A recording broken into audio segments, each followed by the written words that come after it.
All right, and we're back, y'all. So we're going to get into our next section, talking about the 10th pick with our lovable, not so often losing Charlotte Hornets. Not yet. So the Hornets are coming off a week where they actually just wrapped up their 4-game West Coast trip, and they went 2-2, beating the Kings, beating the Stephen Curry-less Warriors, while losing to the Lakers and losing to the Clippers. So we got an overall record of 3-3 right now after 6 games. And we got 4 more games coming up this week. But guys, just give me your thoughts on the past week. What you go first? Lucky. Come on, man. Lucky. I'm saying lucky. Man. You can't be predicted to be the worst team in the NBA and then be called lucky. Listen.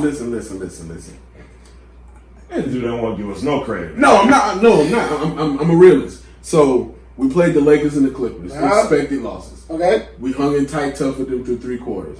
Proud of them. Fell apart 4th quarter. Young, inexperienced team. Right. Sacramento came in on a 5-game losing streak. It's the beginning of a new season with a new coach. We caught them at the right time. I'm sorry. We don't have new players right now. No, we have the same coach. Really? We have the same coach.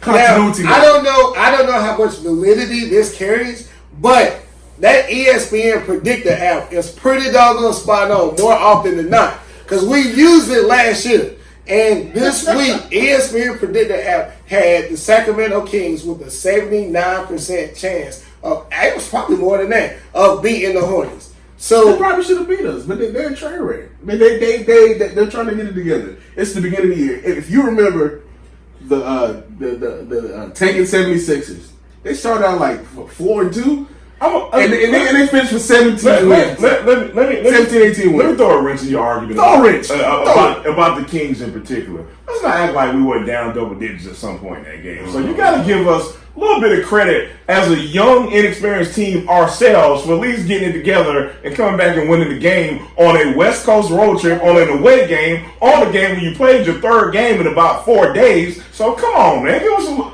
next. Okay, so we played Golden State next. Doing you wrong. We should have blown them out. No, not necessarily. No, I wouldn't say that. Not necessarily. They had a G League roster. Our defense looked terrible for 3.5 quarters. You're correct.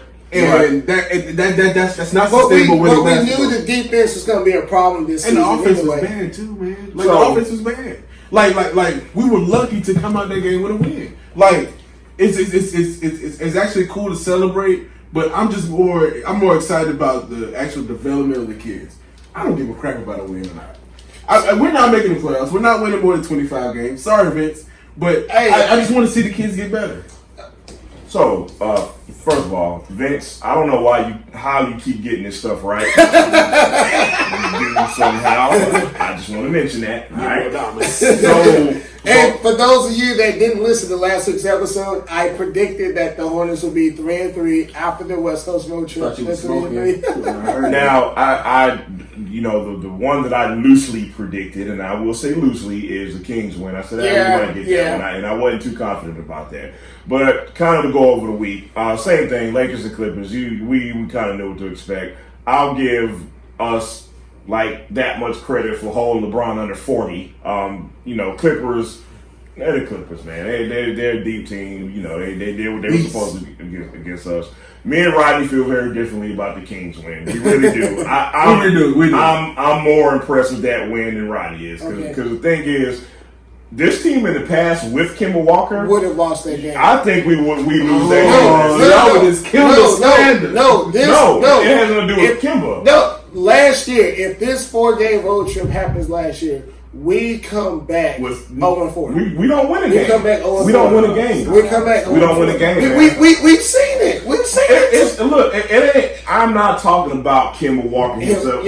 I'm talking about the makeup of the team as a whole, and it more so has to do with the old guard versus the new guard, and I ain't really talking about I want y'all to keep this saying. Let me finish, Rodney. Let me finish. Okay. Sir. Now, for the Golden State win, I felt like you in the beginning as I was watching. I'm like, man, we can't beat Golden State G League team, and we should be blowing them out, blah blah. And then I thought about it. I was like, well, damn, it's like this is the last leg of a road trip. Now, to go back to last season, what always happened during the last game of road trips? Tell us. No. We'll just take L's. It was 30, 40 point losses at when those games happened. So now Golden State came in severely handicapped, all depleted, and you look at that on paper and say, man, we should have killed them. Not really. ESPN predicted had them winning with like a 65% chance too. I don't care about ESPN. Look, Bobby Marks is with ESPN said we're gonna. Now Jamal said something. Jamal said that last year it would have been different. Let me tell you something I noticed from last year, years past, and this year. Talk to me. Last year, no matter how the game would have went, we would have had Kemba Walker, Jeremy Lamb, Nick Batum, Marvin Williams, and Cody Zeller in the game, no matter how it went. Right.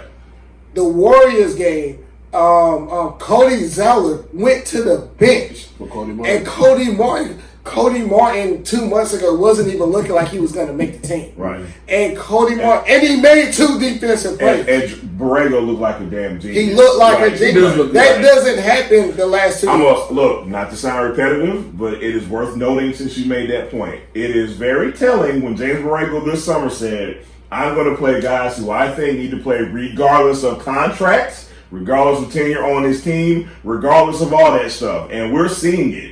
And I think that's a bigger change than we're giving it credit for. Because you know what I'm saying. So I give JB credit. And look, he's following through. Now look, man. To Rodney's point a bit, I'm not going to be getting overly excited. Because we're only 6 games in. Because we know how these Decembers and Januarys go. All of us know how these Decembers and Januarys go. There might be that 10-game losing streak in there somewhere. We know how it goes, man. So